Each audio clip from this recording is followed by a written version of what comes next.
पावन बिहारी लाल की जय। आप सोचिए, अनंत कोटि ब्रह्मांड नायक इस धरा पे थे, सब भक्तों के उद्धार के लिए थे, लेकिन कितने लोगों ने पहचाना?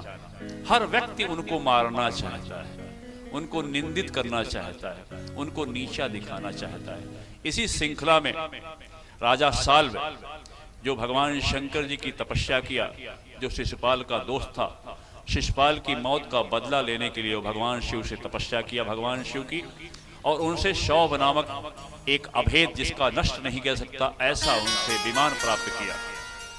जब भगवान श्री कृष्ण इंद्रप्रस्थ गए हुए थे, उसने द्वारिका पर आक्रमण कर दिया और द्वारिका नगरी को क्षतिग्रस्त कर दिया। भगवान की नगरी है, लेकिन अहंकारवश कोई जानता नहीं, उनको नष्ट करने का प्रयास किया। भगवान 27 दिन तक युद्ध चला और पूरी द्वारिका को नष्ट कर दिया। भगवान श्री कृष्ण को पता चला, आए और राजा शाल को अपने चक्र से मार डाला, और दंतवक्त जो दौड़ करके भगवान के ऊपर गदा का प्रहार किया, यही दंतवक्त जो जय विजय का समय का है, यह उसका अंतिम, भगवान ने उसको भी गदा मार करके उसका कलेजा फाड़ दिया, वो मर गया। उसकी ज्योति भगवान में समा गई। उसके भाई विदुरथ को भी भगवान ने उसका सिर काट करके उसका अंत किया। इस प्रकार राजा साल्व, दंतवर्क और विदुरथ का भी उद्धार किया। यह मार काट की घटना सुनते सुनते राक्षसों की घटना, राक्षसों का वध होते होते यह कथा सुन करके परीक्षित जी का विचार आया कि हे प्रभु, आप भगवान कृष्ण की ऐसी लीला सुनाइए जिसमें ऐश्वर्य हो, माधुर्य हो। तब भगवान शुकदेव ने कहा, शुकदेव जी सुदामा चरित्र को जब कहते हैं तो उनके आंखों से आंसू बहने लगते हैं। कुछ चरित्र ऐसे हैं जहां शुकदेव महाराज बड़े भावुक हो जाते हैं, इसलिए यह बार बार मना किया जाता है कि सुदामा चरित्र का नाटक न किया जाए। इससे भगवान कृष्ण खुश नहीं होते।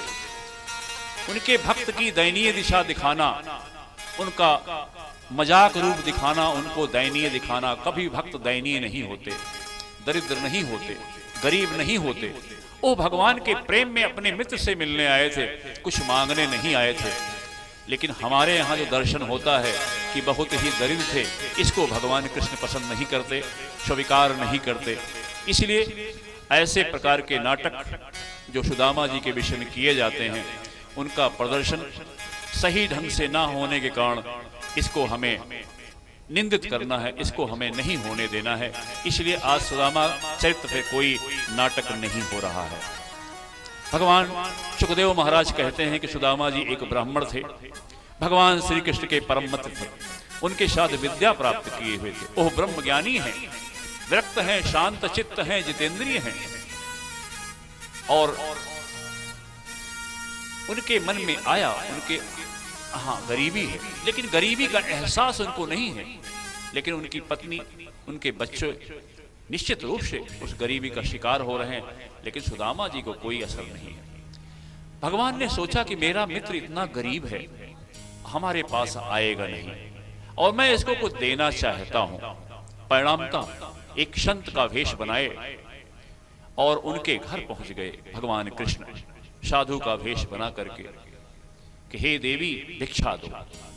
देवी ने कहा कि प्रभु हमारे पास तो कुछ नहीं है, हमारे यहाँ तो उपवास चल रहा है, एक टाइम जो मिलता है इधर उधर से वही खा करके गुजारा होता है, तो हमारे पास तो इस समय कुछ नहीं है।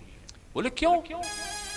सुदामा जी ने बताया नहीं क्या? बोले नहीं। बोले उनके मित्र द्वारिकाधीश हैं, कितनी बड़ी वह नगरी है, कितनी संपन्न नगरी है, और उनका मित्र यहाँ भूखा रहे। देखिए भगवान किस प्रकार से देना चाहते हैं, आपको तैयार करते हैं, कहीं न कहीं से कहलवाते हैं। अब देवी जी को नहीं मालूम था कि इनके मित्र द्वारिकाधीश भगवान श्री कृष्ण हैं। जब आए सुदामा जी तो देवी बोली कि एक बात पूछूं? बोला हाँ। बोले आपके मित्र हैं भगवान द्वारिकाधीश? बोले हाँ। लेकिन आपको किसने बताया? बोले आपने कभी नहीं बताया। इसलिए मेरा निवेदन है कि एक बार उनके पास जाएं, जरूर आपकी सहायता करेंगे। सुदामा जी तैयार नहीं हुए। उन्होंने कहा मैं नहीं जाऊंगा, मैं उनका भक्त हूं, मैं उनके पास नहीं जाऊंगा, क्योंकि वो विरक्त हैं, शांत चित्त हैं, ब्रह्मज्ञानी हैं, जितेंद्रिय हैं। बोले हमारे कर्मों का परिणाम है, भोगो। हमने ऐसा कर्म किया है पूर्व जन्म में, तो परिणामतः हम दरिद्रता हमको मिली है। हमने पैसे का गलत प्रयोग किया, हमने ढेर सारे खाने को फेंक दिया, गरीबों को नहीं दिया, अच्छे कर्म नहीं किए, तो भोगो, हमें भोगना है। इस प्रकार से उनकी भावना थी, दरिद्र रहो, ऐसे भूखे मरो, लेकिन भगवान के पास हम मांगने नहीं जाए। अंत में बहुत विनय किया तो उन्होंने कहा ठीक है, इतने वर्ष हो गया, चलो हम भगवान उनके दर्शन करके आते हैं। वहां से चले। अब देखिए भगवान सारी व्यवस्था कर रहे हैं। कहां वो पोरबंदर के रहने वाले, वहां से 500 किलोमीटर दूर है द्वारिका, लेकिन चल पड़े हैं। जैसे ही एक वृक्ष के नीचे थक करके सो गए, लेट गए, तैसे ही भगवान ने अपनी योग माया से उनको द्वारिका के अंदर पहुंचा दिया। मतलब 450 करीब 500 किलोमीटर की यात्रा उनको पल भर में हो गई। उनको पहले तो कभी गए नहीं थे द्वारिका। जब वहां जगे तो बोले कहां हम आ गए, कौन सी नगरी है। पता चला आप जो है द्वारिकाधीश भगवान कृष्ण की महल के बाहर हैं। भगवान इस तरह से सहायता करते हैं। जब दरबान ने, द्वारपाल ने बताया कि भगवान बताया कि एक भिक्षुक है, भिक्षुक रूप में है, कपड़े फटे हैं और यहाँ पे आया हुआ है दरवाजे पे प्रभु, अपना नाम सुदामा बता रहा है और कह रहा है कि कृष्ण हमारे मित्र हैं। इतना सुनते ही वो जो है अपना दुपट्टा पीतांबर वहां पे अपने बच्चे को बिठाए छोड़ दिए। ऐसे रुक्मणी जी को बोले आप इंतजार करो, भागे वहां से। यह भगवान करुणा निधान है, इतने करुणा निधान है।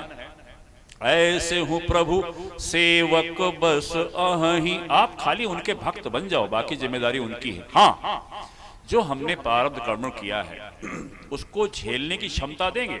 मुसीबत आएगी, परेशानी आएगी जो प्रारब्ध में है, लेकिन भगवान एक कहते हैं कि आप चिंता मत करो, आपको मैं धैर्य दूंगा, आपको साधन दूंगा, लेकिन प्रारब्ध तो प्रारब्ध ही है, उसको तो काटना पड़ेगा। इस प्रकार से भगवान वहां से भागे और सुदामा जी के जाकर के गले लग गए। पहले उनके चरणों को छुआ, देखा उनके पैर में खड़ाऊ नहीं है, जूती नहीं है, उनको लेके आए और रुक्मणी जी के आसन पर, रुक्मणी जी के बिस्तर पर, पलंग पर बिठा दिए और इस प्रकार से उनका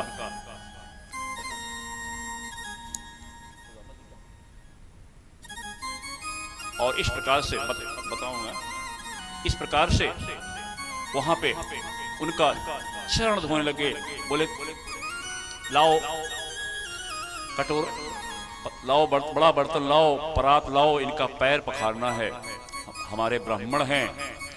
और जब पैर पखारने के लिए देर हुई तो भगवान कहते हैं, कभी लोग कहते हैं, संत लोग कहते हैं कि इतने आंसू बहने लगे कि पैर में इतने कांटे थे कि उनके कांटों को निकालते निकालते निकालते प्रभु रोने लग गए कि ऐसी दशा हो गई और तुम कभी आए नहीं। भगवान का यह जो प्रेम है इसका दर्शन करें हमारे मित्र के भजन से। ओ वृंदावन बिहारी लाल की जय। देखो देखो ये गरीबी का हाल, कृष्ण के दर पे यह विश्वास लेके आया हूँ। मेरे बचपन का यार है मेरा श्याम, यही सोच कर मैं आस लेकर आया हूँ।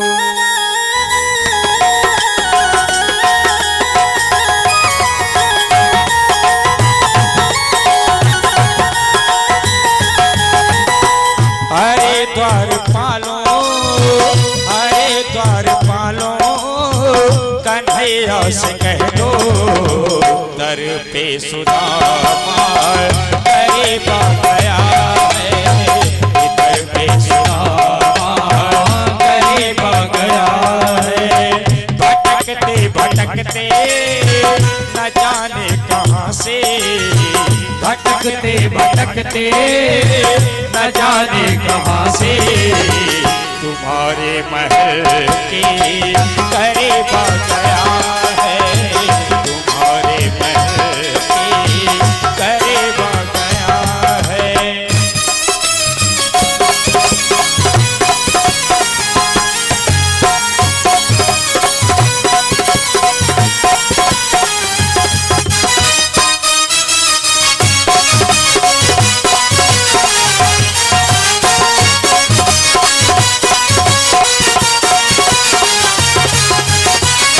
सर पे है पगड़ी न तन पे है जामा, बता दो कन्हैया को नाम है सुदामा, बता दो कन्हैया से नाम है सुदामा है, बता दो कन्हैया को नाम है सुदामा।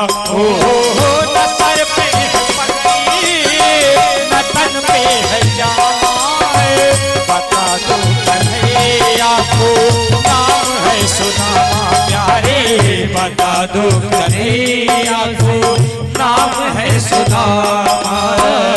न सर पे है पगड़ी न तन पे है जामा, बता दो कन्हैया के नाम है सुदामा। न सर पे है पगड़ी न तन पे है जामा, बता दो कन्हैया को नाम है सुदामा, बता दो कन्हैया को नाम है सुदामा। एक बार मोहन तुम एक बार मोहन से जा कर के कह दो, तुम एक बार मोहन से जा कर के कह दो, मिलने सखा बद नसीब आ गया है, मिलने सखा बद नसीब आ गया है।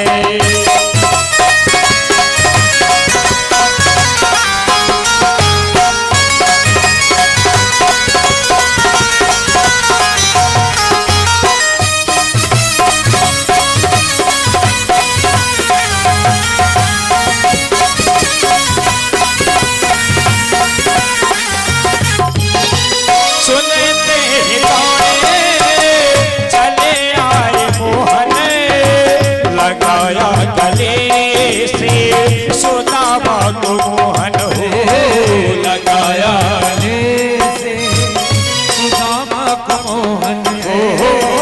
सुनते ही दौड़े चले आए मोहन, लगाया गले से सुदामा को मोहन हो, लगाया गले से सुदामा को मोहन है, लगाया गले से सुदामा को मोहन। सुनते ही दौड़े सुनते ही दौड़े चले आए मोहन, लगाया गले से सुदामा को मोहन, हाँ लगाया गले से सुदामा को मोहन। कि सुनते ही दौड़े चले आए मोहन, लगाया गले से सुदामा को मोहन हो।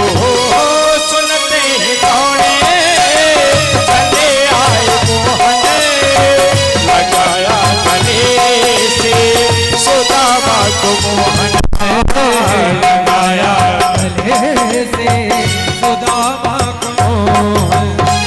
हुआ रुक्मिणी को बहुत ही अचंभा, हुआ रुक्मिणी को बहुत ही अचंभा, ये मेहमान कैसा अजीब आ गया है, ये मेहमान कैसा अजीब आ गया है।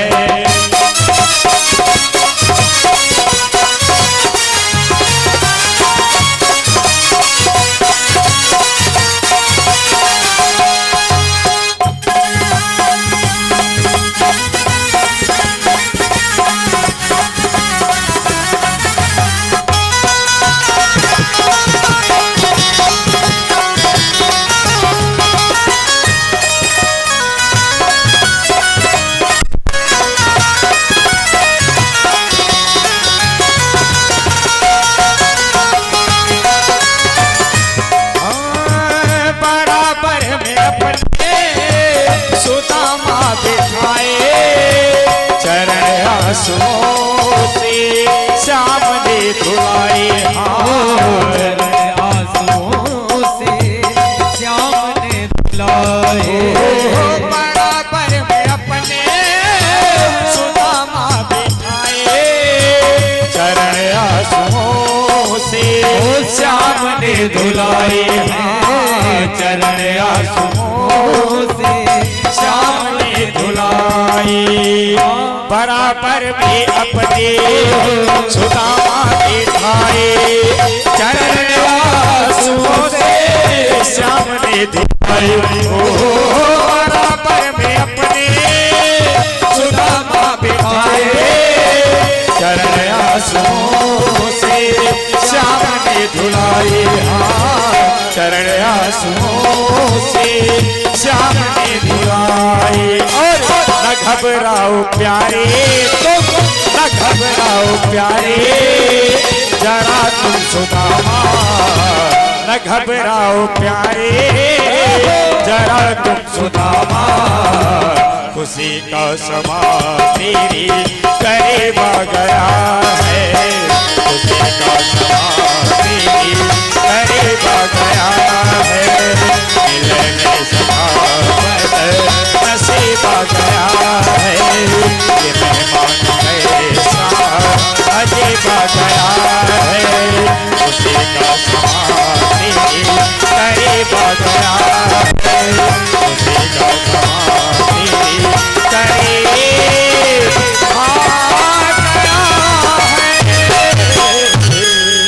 वृंदावन बिहारी लाल की जय। 4 मुट्ठी चावल 4 घरों से चूड़ा मांग करके देवी ने एक पुराने कपड़े में बांध कर दे दिया है। और उस आलीशान विशाल महल, विशाल राजमहल, इतना विशाल राज्य और एहसानो शौकत ऐश्वर्य को देख करके सुदामा जी चकाचौंध हैं। जो पुटकी बाहर थी उसको अपनी कांख में दबा लिया। अब उसके बाद उनको भगवान श्री कृष्ण ने उनको भोजन कराया और भोजन करा करके उनको बोला कि आप देवी रुक्मिणी के पलंग पर ही विश्राम करिए। उनका पैर दबा रहे हैं। स्वयं माता रुक्मिणी जो लक्ष्मी जी हैं वो पंखा झल रही हैं। यही तो कह रहे हैं भगवान ऐसे हूँ प्रभु सेवक बस आहही। भगत है तु लीला तनु गहही। अंत में जब सब कुछ हो गया तो बोले भाई मित्र विवाह हो गया? बोले हाँ विवाह हो गया। आपका? मेरे विषय भगवान कृष्ण कहते हैं मेरे विषय तो बात मत करो। गिनत परेशान हो जाए भाई इतना मेहरारू है इतना लड़कियां हैं। कहें भाभी कैसी हैं ये तो बताओ। बोला हाँ भाभी अच्छी हैं, आपको बहुत याद किया तब हम यहाँ आए, उन्होंने भेजा है। बोले फिर कुछ दिया होगा भेंट भी? चुप बोल नहीं रहे। भगवान तो जान रहे हैं तो उनको शिक्षा दिए कि भगवान को किसी चीज की आवश्यकता नहीं है। पत्रम पुष्पम फलम तोयम यो मे भक्त्या प्रयक्षति तदहम भक्ति उपहितम असनामि प्रयात्मनः। हे मित्र अभी भी मुझे नहीं समझे। मुझे पत्र पुष्प फल पानी जो कुछ भी आपके पास है उसी को हमको दीजिए, मैं उसी में प्रसन्न हो जाता हूँ। शर्म मत करो मित्र। लेकिन भाषण का प्रभाव नहीं पड़ा सुदामा जी पर। संकोच बस अभी भी कांख में छिपाए हुए। भगवान ने चुपचाप इधर उधर करके कांख को उठा करके हाथ को और छीन लिया पुट। बोले भाभी ने इतना बढ़िया चूड़ा भेजा है, इस पूरे ब्रह्मांड में सबसे ज्यादा मैं पसंद करता हूँ चूड़ा को। आपके पास जो भी है ना, भगवान इतने विशाल हृदय हैं कि सब कुछ बनाने वाले वही, उनकी वस्तु हम उनको देते हैं। तो भगवान बहुत ही विशाल हृदय हैं कि सब कुछ उन्होंने बनाया है, बशर्ते कि हम एह माने और एह मान करके हम जो भी प्रदान करें भगवान बड़े प्रेम से स्वीकार करते हैं। वो बड़ी चीज नहीं दुर्योधन का मेवा त्याग्यो, साग विदुर घर खाई। भगवान को प्रेम पसंद है, एक ही राम ही केवल प्रेम प्यारा, एक ही संबंध है वो भगवान का प्रेम का है।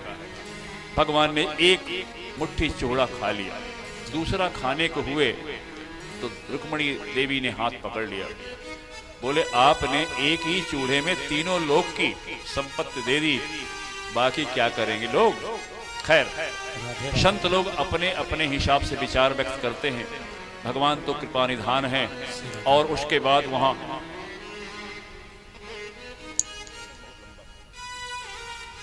आगे इस प्रकार से भगवान ने उनको चूड़ा लिया और उसके बाद कहा कि भाई ठीक है। देवी जी ने कहा कि पूरे परिवार में बांटना है, पूरे परिवार में को बांटने चले गए और बोला सबके पास यह प्रसाद हो जाएगा। और सुदामा जी को रात में ठहराए, अच्छा भोजन किए, सेवा किए, सवेरे बोले अब जा घरे अपने चला जा, और कुछ भी नहीं दिए।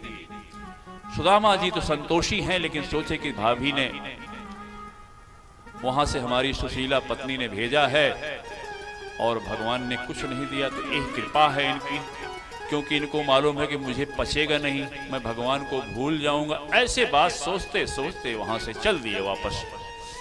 एक जगह विश्राम कर रहे थे, नींद लग गई, भगवान ने उनको पोरबंदर पहुंचा दिया जहां उनका घर था। अब वो सोचे मैं तो अपने घर पहुंच गया, इसका मतलब द्वारिका बहुत नजदीक है हमसे। भगवान जाहिर नहीं करते कि मैंने आपकी कितनी सेवा कर दी। राजा से रंग बनाना, रंग से राजा बनाना उनका खेल है। इसको हमें स्वीकार करना ही हमारे लिए हितकर है और यही भक्ति है। परहित बार बार स्वार्थ साच जीव का एहा, मन क्रम बचन, मन और क्रम से राम पद नेहा। और एक ही लाभ है, भगवान का भजन किया जाए और सारे काम आप बेहतर ढंग से करेंगे। भगवान के भक्त सबसे अच्छे और सबसे कर्मठ होते हैं। उनका सिर्फ यही होता है किसी के दिल को, किसी के मन को दुख ना दिया जाए, किसी भी जीव को परेशान ना किया जाए। बाकी वो सबसे कर्मठ होते हैं, अपने माता पिता के भक्त होते हैं। अपनी पत्नी में भगवान का दर्शन करके वो जानते हैं कि अपनी पत्नी की भी इज्जत करना है, अपने परिवार की, अपने पड़ोसी और हर जीव मात्र की वो कदर करते हैं। इसलिए यह मत सोचा जाए कि भगवान का भक्त निठल्ला हो जाता है, जैसा कि धारणा है लोगों की। जब घर पहुंचते हैं तो देखते हैं कि चारों तरफ महल खड़े हो गए हैं, अब लग रहा है कि इंद्रपुरी में आ गए हैं। अब यह दृश्य देख करके कि हमारी कुटिया कहाँ गई, और इस प्रकार यह बहुत ही बाद में देखा कि जहां मैं खड़ा हूं वहां से उनकी पत्नी सुशीला सजी धजी नौकरानियों के साथ आ रही है, उनका स्वागत कर रही है। सुदामा जी बहुत ही गदगद हुए और यह जान गए कि यह भगवान कृष्ण की लीला है, और कहा कि यह भगवान की संपत्ति है। जो द्वारिका में संपत्ति है वो यहाँ पे इंद्रपुरी के तरह भगवान ने उनको सब कुछ दे दिया और जाहिर भी नहीं होने दिया। हम लोग किसी की सहायता करते हैं तो पूरे जग में जाहिर कर देते हैं, लेकिन भगवान का और जो भक्त हैं वो जानते हैं कि हम सब पोस्टमैन हैं, हम सब दिया उन्होंने है, हमने आपको दिया, आपने उनको दिया, यह नित्य चल रहा है। इससे ज्यादा अगर आप समझते हैं किसी की सेवा करने के बाद, तो आप धोखा कर रहे हैं अपने साथ। भगवान की कृपा है, आपके जरिए सत्कर्म हो रहा है, ये भगवान की कृपा मानना है। इस प्रकार सुदामा जी उस धन का उपयोग अपने हिसाब से करते जिससे उनकी भक्ति में ना बाधा पड़े, और इस प्रकार उसी राजमहल में रहते हुए भगवान की अपनी कुटिया छाए, स्वयं कुटिया में रहते भगवान का नाम लेते और भगवान के परम धाम गए। ऐसे सुदामा जैसे भक्त को हम बार बार नमन करते हैं। प्रसंग बहुत लंबा